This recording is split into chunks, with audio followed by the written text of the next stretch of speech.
everybody, my name is Fariba, and welcome to my channel, The Medieval Reader. Today I wanted to continue a discussion that Neil Griffiths actually began on his channel, talking about the importance of reading theology. And I heard about this video actually through Steve Donahue, who was recapping all of the videos that he really enjoyed from last week. So I wanted to talk about this because I've been reading theology for years, and I have a stack of books here that I want to talk about as books that I would recommend as introductions to varying aspects of theology. But in general, theology is really important. First, if you're trying to study history in the West, in particular, I'm going to be talking about Western theology. A lot of times people think that theology is about the study of God. And it is, but it's also a study of humanity, as you will see. And these ideas that people had proposed over the centuries really shaped Western civilization. All of the different movements, all of the social and political movements in the West. And so understanding theology, particularly from a historical perspective, will help you, if you're a student, to write really good research papers, good analytical papers. If you are a researcher yourself, you're in graduate school, you'll be able to know where to look. Identify, for example, Augustine and Augustinian thought. That's very, very important. I will spend some time talking about Augustine and his significance in the West. So this may be a long video, but there's a lot that I want to talk about. And I've not really been able to talk about why theology is important on my book blog, Exploring Classics. I've touched on it a bit, but there's just so much that I've not been able to talk about. So I really thank Neil for starting this discussion, and I hope that other people who do read theology will be able to make more videos and talk about different aspects of theology they think are important. Okay, so let me begin with, these are all the books that I have read, or at least read enough of that I can talk about them. I don't really want to talk about books, as I've said before, that I haven't read. So let's begin. I'm going to begin with some saints' lives. So on BookTube, I notice a lot of people talk about folklore, fairy tales, and the significance of fairy tales, how fairy tales can tell you something about the people who created those stories. The same thing goes for saints' lives. And the two that I recommend, one I have with me, are The Life of St. Francis by Bonaventure. I will put all the information in the description. Bonaventure was the 7th Minister General of the Franciscan Order, and he lived within a century of the death of Francis of Assisi, the founder of the Order of the Friars Minor. And he was also a scholastic. So when he was commissioned by the Pope to write this life of Francis, he's doing much more than just recounting the life of this man. And all saints' lives are more than actually histories about these people. They're really theological works that explore Christology and explore different aspects of humanity. The reason why I recommend The Life of St. Francis by Bonaventure is because he was a scholastic, Bonaventure, and so he was inserting his own theological views into the life of this man, and he really shaped the reforms of the Franciscan order in the 13th century. If you're interested in the history of the Friars and their significance on the West, I recommend The Friars by C.H. Lawrence. I also recommend The Life of St. Anthony of the Desert, or Anthony of Alexandria, by Athanasius. Athanasius is responsible for the Nicene Creed, essentially, at least most of the Nicene Creed, and Athanasius was significant in the 4th century. He wrote a life of Anthony, again, not just to talk about a monk, but to talk about a man who is seen as the father of monasticism, and also to promote his own theological views, Athanasius' theological views. So I recommend The Life of Francis and The Life of Athanasius. Or Anthony, I'm sorry. Then, I have two collections. I have The Golden Legend by Jacobus de Voragine, which comes in 2 volumes. It's published by Princeton. So the Golden Legend by Jacobus de Voragine was a 13th century collection of saints' lives that were very, very popular in the Middle Ages. And these stories, obviously most people didn't read at this time, but this was basically a bestseller in the 13th century. But this includes lives of like 100 different saints, all the major ones, minor ones. It tells you what sort of saints were venerated, and it tells you how their lives were told. So what makes these lives so different from, say, the life of St. Francis by Bonaventure, which was also written in the same time period, is that it's less theological. So the theology isn't the importance. The importance is in the miracles. So popular piety centers on miracles. It doesn't center on theology because they don't understand the philosophical aspects of theology. They're into praying to saints for intercession, which saints should they pray to, for what purposes. And what I think is really funny, I have marked here the beginning of his description of the life of Saint Mark the Evangelist. It's in volume 1.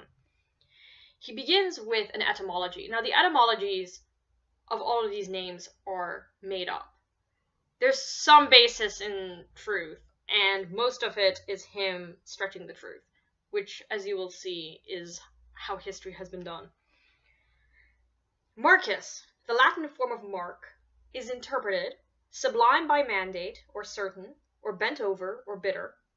Mark the Evangelist was sublime by mandate, by reason of the perfection of his life. He observed not only the common commands, but the sublime ones, such as the counsels. He was certain because he was sure about the doctrine of his gospel. He handed down the doctrine of his gospel as certain doctrine, inasmuch as he had learned it from St. Peter, his master. He was bent over in his profound humility, for it was due to his humility that he cut off his thumb, as we are told, in order to be judged unfit for the priesthood. He was bitter by the bitterness of the punishment he suffered, being dragged through the streets of the city and dying in the midst of these torments. Or Marcus may simply be Marcus, a heavy hammer that breaks down the iron, rings out a musical note, and strengthens the anvil. Thus Mark, by the sole doctrine of his gospel, strikes down the perfidy of the heretics, rings out the praise of God, and strengthens the church.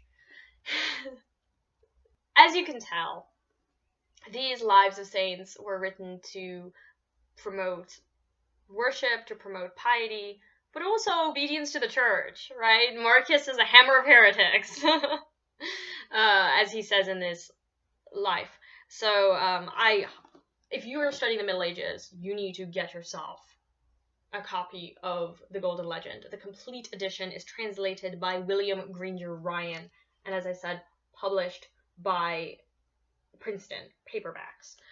The cover illustration for this one is from the manuscript Legenda Aurea. As you can see, this is a man's soul is being taken into heaven. And this one, I'm not sure what this one is. Okay, let's keep going. Okay, let's move to Augustine. Augustine of Hippo is the most important theologian in Western Christianity. And if you do not know anything about Augustine, you should definitely begin with the biography of Augustine of Hippo by Peter Brown.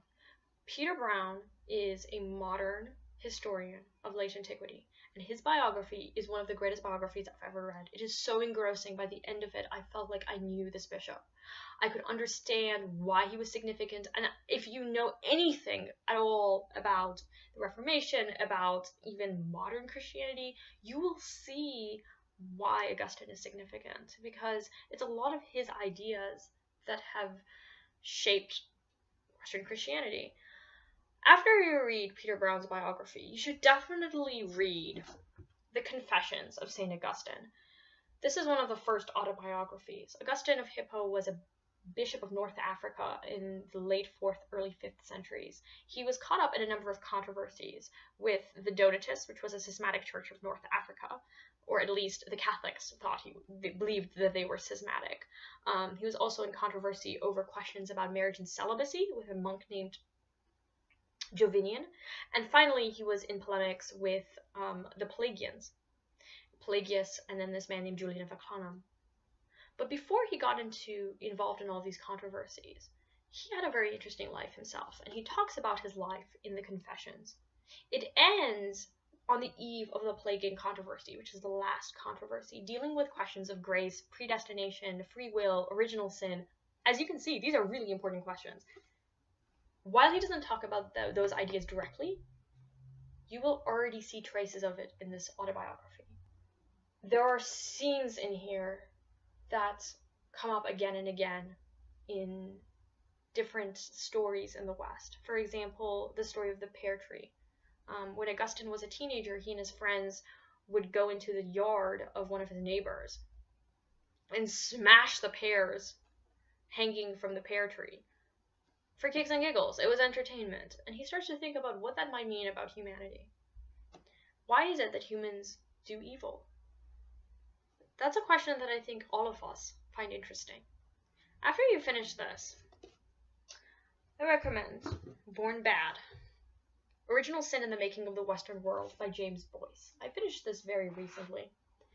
Original sin is Augustine's explanation for human sin, why it is that humans commit evil, and then thinking about how God saves. While most Christians today do not accept original sin anymore, certain aspects of it still exist in some of the most unlikely places. In the secular writings of people like Adam Smith, who talked about capitalism, and even Richard Dawkins, who wrote a book called The Selfish Gene. So in a nutshell, Augustine's original sin theory is that at one time, there was a man named Adam and Eve. And as you remember in the second creation story, if you know the story, the serpent tempts Eve and tells her that if she eats of the fruit, then she will be like God.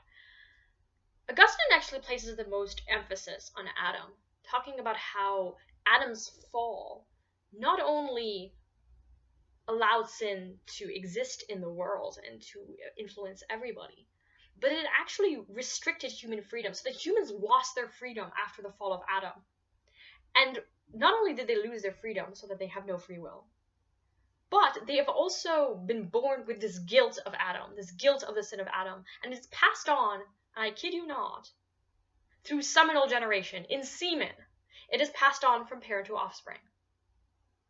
And while, like I said, most of the West, and most people, have rejected the story of Adam and Eve for obvious reasons, it's not scientific,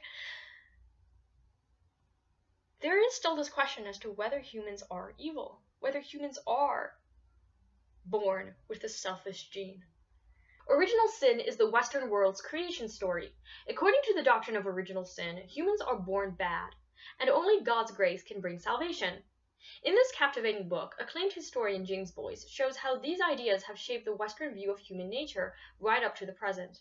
The legacy of original sin takes many forms, including the distinctive discontent of Western people, the feelings of guilt and inadequacy associated not with doing wrong, but with being wrong. As well as an innovative history of Christianity, Boyce offers new insights into the making of the West. Born Bad traces a fascinating journey from Adam and Eve all the way to Adam Smith and Richard Dawkins in the sweeping story of a controversial idea and its remarkable influence. I recently picked up Richard Dawkins' book, The Selfish Gene, after reading this, because I just never thought about Augustine's influence on secular thought, on scientific thought, at least on the thought of popular science writers who try to think about not just the science, but the science, but the implications of evolution on human nature and what we can know about humans. Are they good or bad? Richard Dawkins is a militant atheist, so seeing any influence from Augustine on Dawkins is surprising and kind of ironic. But anyway, there you go. Of course, there is City of God by St. Augustine. Now, I did not actually read this copy, at least I've read only certain passages of it. I listened to it entirely on audiobook. If you don't know about LibriVox, you should definitely get on that. LibriVox is a free website, or it's a website where you can get free audiobooks, including an audio version of St. Augustine's City of God, which I listened to in its entirety. Really important because stories from it, theological questions in it, come up over and over again in the West, influence not just religion, but also justify just war. There's some stuff about human nature and freedom.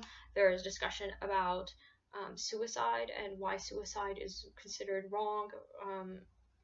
Whereas in late antiquity, some people thought that suicide could be justified in certain situations. He talks about a lot of different things. What I finished reading recently is Finding Darwin's God, A Scientist's Search for Common Ground Between God and Evolution by the cell biologist Kenneth Miller. He's an evolutionary biologist, a cell biologist at Brown University. He is also a vocal opponent of creationism, intelligent design. So that's why I recommend this book. The first half of the book tries to convince you that evolution is true, which I've always accepted. But if you know people who are creationists because of their religion, I really recommend this book, because the second half of the book, he addresses why it is that despite all of the evidence in defense of evolution by natural selection, people refuse to accept it. Studying theology is significant because you can understand why it is that people in America refuse to accept that the world was not created in 6 days 4,000 years ago. It's because of what science implies about human nature. Definitely a book to read, to recommend to your creationist friends, family members, even yourself, if you have difficulties accepting evolution, because he talks about the evidence very well. But then afterward, he thinks about what it means for him to be a Roman Catholic, particularly, and a scientist, how he thinks about humanity, what he doesn't do as a theist, what he doesn't conclude about God as a scientist.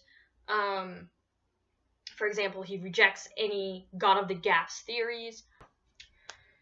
So that's my video today. I know it's fairly long. I'm going to have to edit it quite a bit. But if you have read any of these, or if you have any other suggestions for me on any of these themes that I've discussed, I will definitely be making many more videos. But I really wanted to make this video straight away after seeing Neil's video, because people wonder all the time why it is that people have the views that they have. That's all for now. I will hopefully make a tag video soon. Thank you. Bye now.